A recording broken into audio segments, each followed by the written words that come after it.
So we know now that Wills is the Rothschild rape baby, and according to all of the Illuminati prophecies, once a Rothschild ascends the throne of England, it's time for World War III and the age of Lucifer.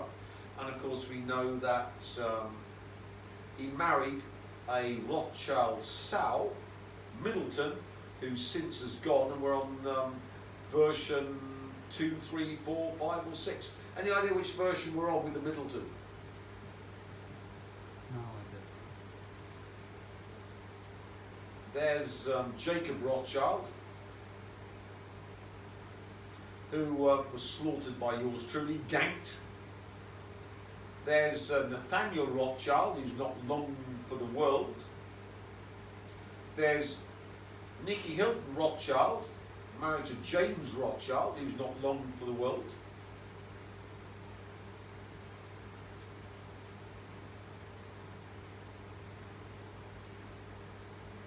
Now, why did we do the one about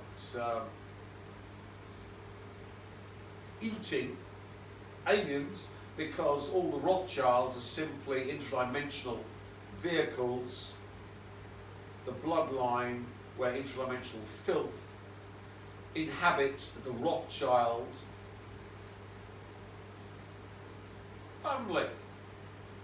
So your mission is to use the alien protocols where we eat their assemblage points, stick them in the Abaddon cages, on 100 members of the Rothschild royal family, which ends the Rothschild royal family because they're simply shape-changing reptiloids, aliens that have taken human skins, and they've been genetically bred to allow reptiloid interdimensional installation, and they have to eat jerky and cream cheese and all of the adrenochrome blood in order to maintain their assemblage point at the human position.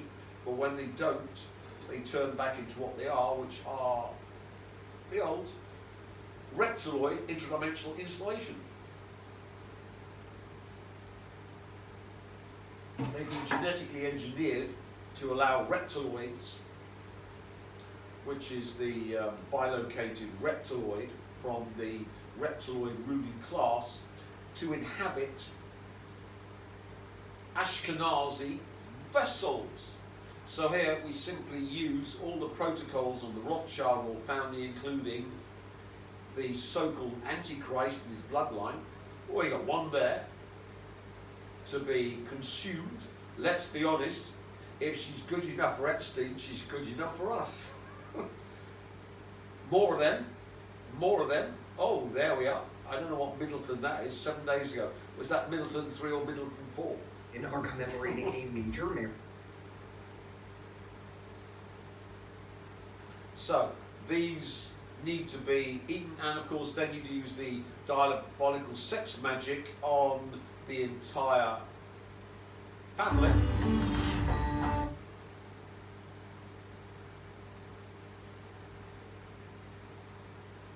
So you see why I've done the consuming aliens and the diabolical sex magic. You now know your targets. That's the Rothschild royal family.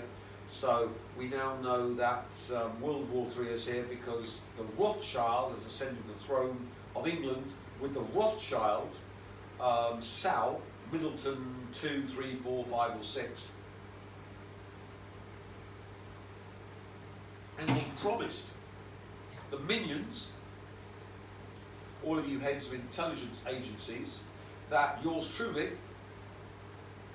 was a heretic and would suffer for his heresy and would be screaming in a jail cell. That's why the Russians sent lots of blonde honey traps to the Trang, because they were desperate to honey trap me with some Russian sow and cart me off to some gulag in Russia, because remember Putin is a Russian puppet of the Rothschilds, and the Rothschilds have to have me screaming in a jail cell. They can't assassinate me, and we'll explain why. Unfortunately for them, it's all done, and it's Rothschild Jerky eating time. Cameraman, get your Rothschild-Jerky.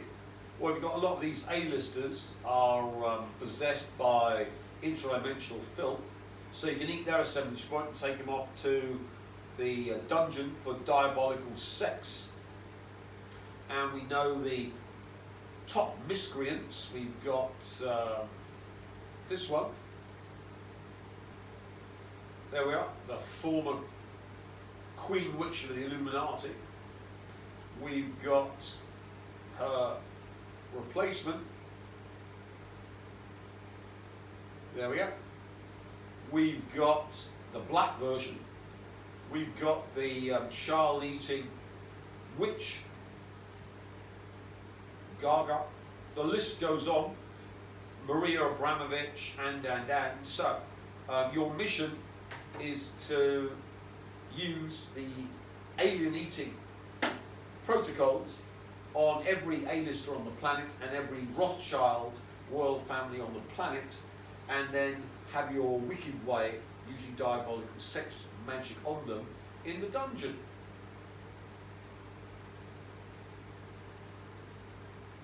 And of course we've got to include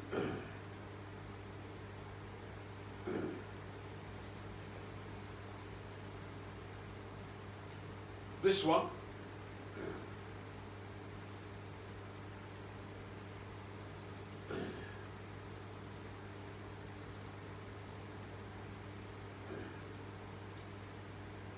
This one.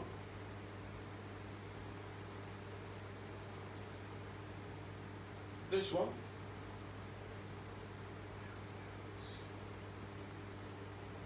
The French Madonna version, who works for the de Rothschilds.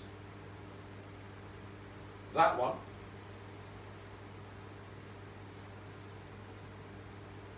This one. Oh. Show you that. This one. The Nordics are mad keen on Taylor. I don't know why. Any ideas why the Nordics are mad keen on breeding from Taylor? I mean, what possible interest have the Nordics got in Taylor Swift progeny? That's the one with their blue eyes. Exactly. Looks like they're super racist. So, it pains me. It does. It pains me. But we got to leave off that bitch till she gets married. But once she gets married, she's tailor-made. Get your Rothschild-Jerky. A gun is pointed at your head. But wait, what if the gun is quantum? In the quantum suicide paradox, the gun's trigger is linked to a quantum event, like radioactive decay. In one universe, it fires. In another, it doesn't. According to the many worlds interpretation, both outcomes happen, but you only stay conscious in the one where you survive. So no matter how many times you should die, your mind always wakes up in the reality where it doesn't happen. To everyone else, you're dead. But from your perspective, you're immortal. Forever surviving, forever alone. So, if you're a two-lobed human, then if you get yourself in a position where vermin are trying to kill you, gank you, then you set up this entire methodology of moving out of the reality where they are trying to gank you. This is called stalking, and we're going to play you the whole chapter on stalking so you see how important stalking is. But you still haven't caught on to that. We strolled around the plaza until all my nervousness had vanished. Then we sat down on his favorite bench again. The ancient seers were very fortunate indeed, Don Juan began, because they had plenty of time to learn marvelous things. Let me tell you, they knew wonders that we can't even imagine today. Who taught them all that? I asked. They learned everything by themselves through seeing, he replied. Most of the things we know in our lineage were figured out by them. The new seers corrected the mistakes of the old seers, but the basis of what we know and do is lost in Toltec time.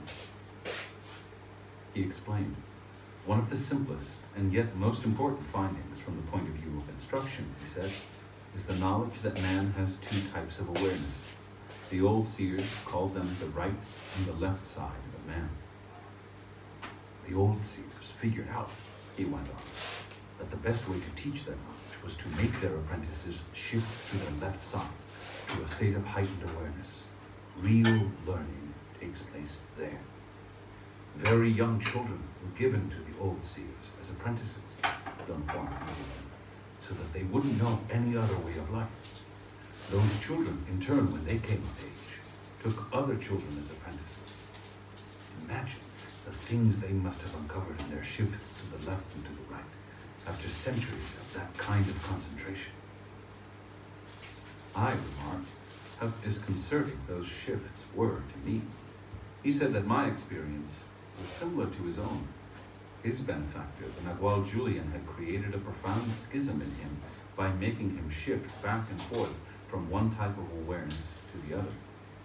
He said that the clarity and freedom he experienced in heightened awareness were in total contrast to the rationalizations, the defenses, the anger, and the fear of his normal state of awareness.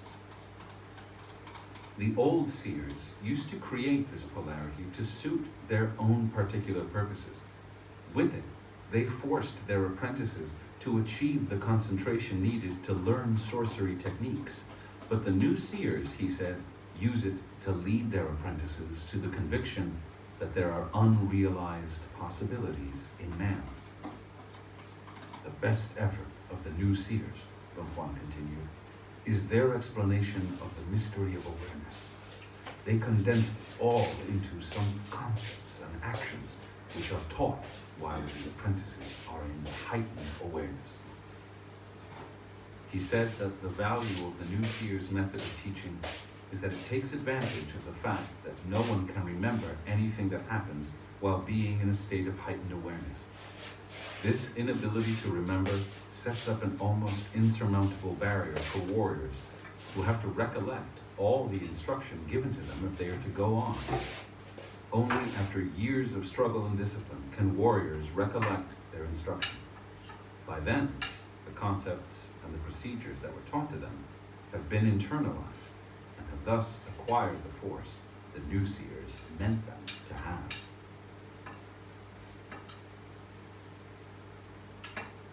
Chapter 2, Petty Tyrants. Don Juan did not discuss the mastery of awareness with me until months later. We were at that time in the house where the Nagual's party lived. Let's go for a walk, Don Juan said to me, placing his hand on my shoulder. Or better yet, let's go to the town's square, where there are a lot of people, and sit down and talk. I was surprised when he spoke to me, as I had been in the house for a couple of days then, and he had not said so much as hello. As Don Juan and I were leaving the house, La Gorda intercepted us and demanded that we take her along. She seemed determined not to take no for an answer. Don Juan, in a very stern voice, told her that he had to discuss something in private with me. "You're going to talk about me," La Gorda said, her tone and gestures betraying both suspicion and annoyance. "You're right," Don Juan replied dryly. He moved past her without turning to look at her. I followed him, and we walked in silence to the town's square. When we sat down, I asked him what on earth we would find to discuss about La Gorda. I was still smarting from her look of menace when we left the house. "We have nothing to discuss about La Gorda, or anybody else," he said. I told her that, just to provoke her enormous self-importance. And it worked. She is furious with us. If I know her, by now, she will have talked to herself long enough to have built up her confidence and her righteous indignation at having been refused and made to look like a fool. I wouldn't be surprised if she barges in on us here, at the park bench. If we're not going to talk about La Gorda, what are we going to discuss? I asked. We're going to continue the discussion that started in Oaxaca, he replied. To understand the explanation of awareness will require your utmost effort and your willingness to shift back and forth between levels of awareness. While we are involved in our discussion, I will demand your total concentration and patience. Half complaining, I told him that he had made me feel very uncomfortable by refusing to talk to me for the past 2 days. He looked at me and arched his brows. A smile played on his lips and vanished. I realized that he was letting me know I was no better than La Gorda. I was provoking your self-importance, he said with a frown. Self-importance is our greatest enemy. Think about it. What weakens us is feeling offended by the deeds and misdeeds of our fellow men. Our self-importance requires that we spend most of our lives offended by someone. The new seers recommended that every effort should be made to eradicate self-importance from the lives of warriors. I have followed that recommendation, and much of my endeavors with you has been geared to show you that without self-importance, we are invulnerable. As I listened, his eyes suddenly became very shiny. I was thinking to myself that he seemed to be on the verge of laughter, and there was no reason for it when I was startled by an abrupt, painful slap on the right side of my face. I jumped from the bench. La Gorda was standing behind me, her hands still raised. Her face was flushed with anger. Now you can say what you like about me, and with more justification, she shouted. If you have anything to say, however, say it to my face. Her outburst appeared to have exhausted her, because she sat down on the cement and began to weep. Don Juan was transfixed with inexpressible glee. I was frozen with sheer fury. La Gorda glared at me, and then turned to Don Juan and meekly told him that we had no right to criticize her. Don Juan laughed so hard he doubled over, almost to the ground. He couldn't even speak. He tried 2 or 3 times to say something to me, then finally got up and walked away, his body still shaking with spasms of laughter. I was about to run after him, still glowering at La Gorda. At that moment, I found her despicable. When something extraordinary happened to me, I realized what Don Juan had found so hilarious. La Gorda and I were horrendously alike. Our self-importance was monumental. My surprise and fury at being slapped were just like La Gorda's feelings of anger and suspicion. Don Juan was right. The burden of self-importance is a terrible encumbrance. I ran after him then, elated, the tears flowing down my cheeks. I caught up with him and told him what I had realized. His eyes were shining with mischievousness and delight. What should I do about La Gorda? I asked. Nothing, he replied. Realizations are always personal. He changed the subject and said that the omens were telling us to continue our discussion back at his house, either in a large room with comfortable chairs or in the back patio, which had a roofed corridor around it. He said that whenever he conducted his explanation inside the house, those 2 areas would be off limits to everyone else. We went back to the house. Don Juan told everyone what La Gorda had done. The delight all the seers showed in taunting her made La Gorda's position extremely uncomfortable. Self-importance can't be fought with niceties, Don Juan commented when I expressed my concern about La Gorda. He then asked everyone to leave the room, We sat down, and Don Juan began his explanations. He said that seers, old and new, are divided into two categories. The first one is made up of those who are willing to exercise self-restraint and can channel their activities toward pragmatic goals, which would benefit other seers and man in general. The other category consists of those who don't care about self-restraint or about any pragmatic goals. It is the consensus among seers that the latter have failed to resolve the problem of self-importance. Self-importance is not something simple or naive, he explained. On the one hand, it is the core of everything that is good in us, and on the other hand, the core of everything that is rotten. To get rid of the self-importance that is rotten requires a masterpiece of strategy. Seers, through the ages, have given the highest praise to those who have accomplished it. I complained that the idea of eradicating self-importance, although very appealing to the times, was really incomprehensible. I told him that I found his directives for getting rid of it so vague, I couldn't follow them. I've said to you many times, he said, that in order to follow the path of knowledge, one has to be very imaginative. You see, in the path of knowledge, nothing is as clear as we'd like it to be. My discomfort made me argue that his admonitions about self-importance reminded me of Catholic dictums.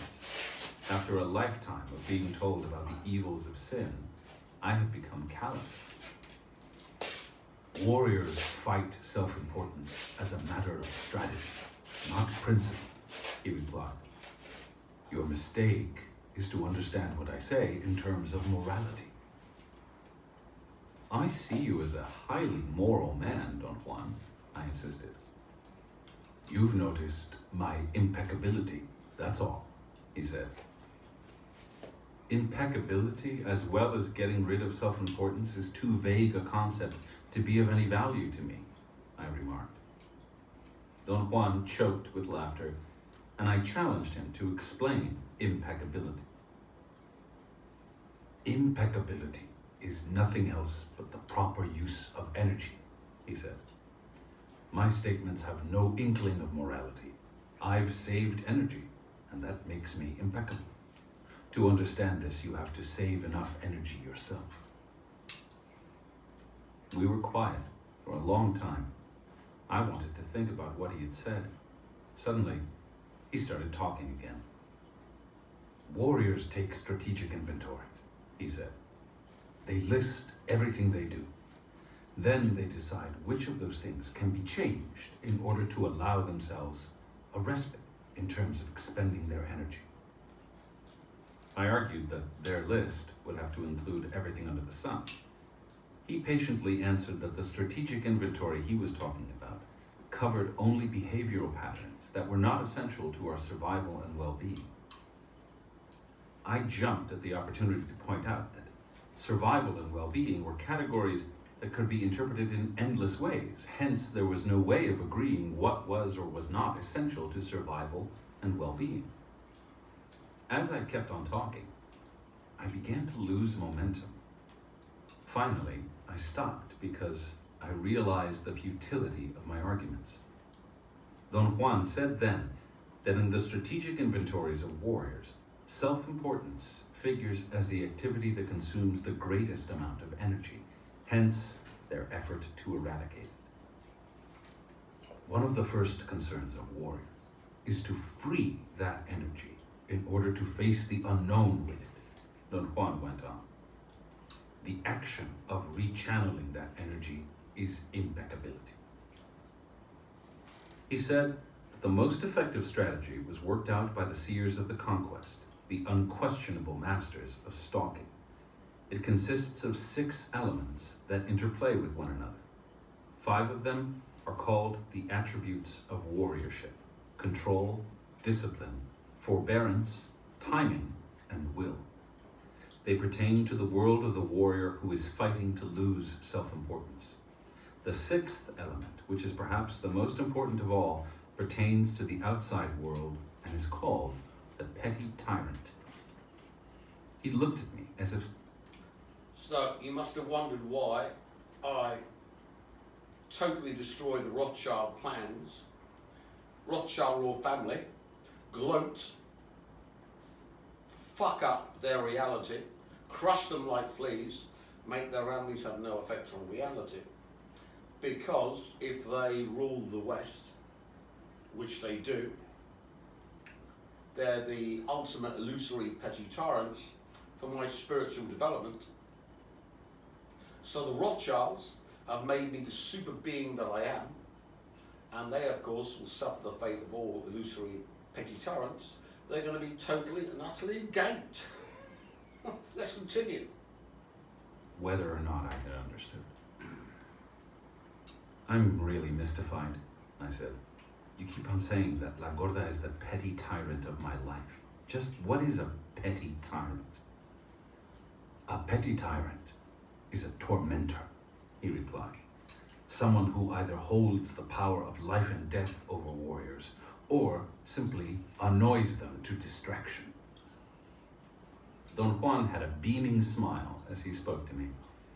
He said that the new seers developed their own classification of petty tyrants. Although the concept is one of their most serious and important findings, the new seers had a sense of humor about it. He assured me that there was a tinge of malicious humor in every one of their classifications, because humor was the only means of counteracting the compulsion of human awareness to take inventories and to make cumbersome classifications.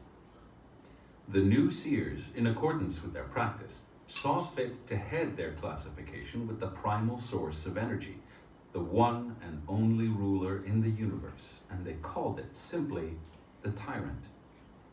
The rest of the despots and authoritarians were found to be naturally infinitely below the category of tyrant. Compared to the source of everything, the most fearsome, tyrannical men are buffoons.